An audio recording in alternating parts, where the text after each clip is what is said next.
I'm going to ask you something a little tricky, and I know that I've heard this answer from you during your lectures. So I'm very confident that we are going to hear something great. So now, talking about the idea of Akhanda Bharat or Greater India, right? In that sense, it's a political phraseology. But I wanted to ask you whether this is a pipe dream or will be a realistic one, considering the geopolitical challenges that we have in our neighborhood. Talking in the strategic language, is neo-Curzonian foreign policy an option for India's possible multi-alignment for its strategic interest in the neighborhood? Well, I'd like to say that I do believe, that in a sense, Bhartiyata, the Indic culture, that is something that obviously will have resonance in a large number of regions. I would like to see that there is a kind of a common market evolving into a kind of union, as you have in the European Union, right, where the countries remain sovereign, but there is freedom of movement with each other, and the barriers and restrictions are removed. I think that is definitely on the cards in the future. It could happen within a generation, in my view. Within a generation. I'm not saying it will take that long, but I think that is a realistic way. Whereas if you talk of Akhand Bharat in terms of getting hold of more territory, let me remind you the insignificance of territory. In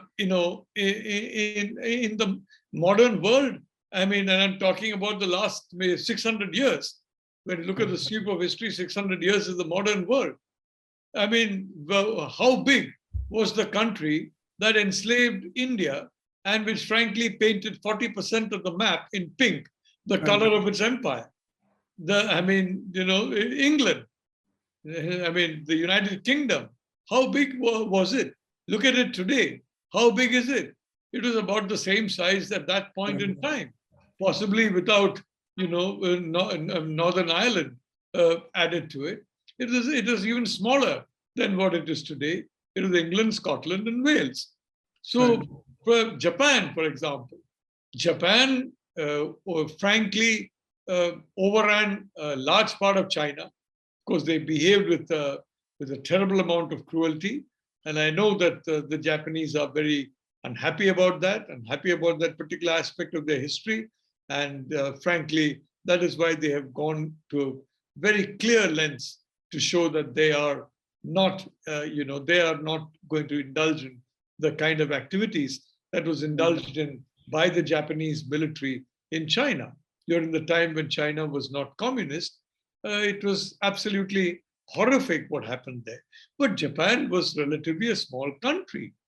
And Japan defeated the United Kingdom, the Dutch, the French, all these great empires. Their militaries dissolved under the Japanese way back. I think it was in 1905. The French, the Russian fleet, and Russia was a very huge country. It is still a very huge country. The Tsarist Russia was humiliated. Its navy was sent to the bottom of the ocean by Japan. A power that the Russians felt is nothing. What is this power? It's a little pygmy. It's a midget. It's a midget power. And we are the giant. And we will take on this midget and completely destroy it. But what happened? It was Russia and its navy that was humiliated.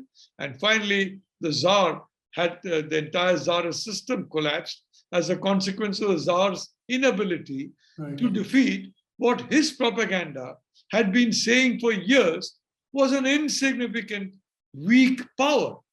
So I'd like to point out, I'm not hung up on territory. I am hung up on goodwill. I am hung up on absence of barriers. And I am hung up on mutual respect and a kind of, I may say so. And I think, and the Indic tradition, the civilizational traditions of the Indic world, which are in fact shared by so many across the region, so many across the world, in all parts of the world. You see, for example, yoga becoming very popular. You see, for example, a vegetarian diet becoming very popular. Right. I've always been opposed to enforcing a diet. Forcing people to avoid certain types of meat, forcing people to avoid, I don't believe dress, diet, lifestyle are matters of the law and the police. They are matters of the mind, spirit, and heart. Right. And there is no getting away from the need to, for individuals to go among the people and convince them of the importance of the Indic example. That's why vegetarianism is spreading in Europe and the United States. That's why yoga is spreading across the world, including, if I may say so, in China. It's spreading everywhere. Right. It's part of the Indic tradition. There are so many fruits of the Indic tradition that have in fact been abandoned, even in India. We need to rediscover our own traditions first. Right. And then I can assure you, when the world sees the extent of our traditions, the glory of our traditions, more and more will begin to understand that this is an example all humanity can follow without any feeling that they are being, in a sense, following an example of a different country or different culture, because the Indic culture is a universal culture. Right. It's Thank you valid for all. Please remember to subscribe to us and switch on the notifications for this channel. For our other social media links, more content, and to support our work, please visit citti.net. Dhanyavad. Namaskar.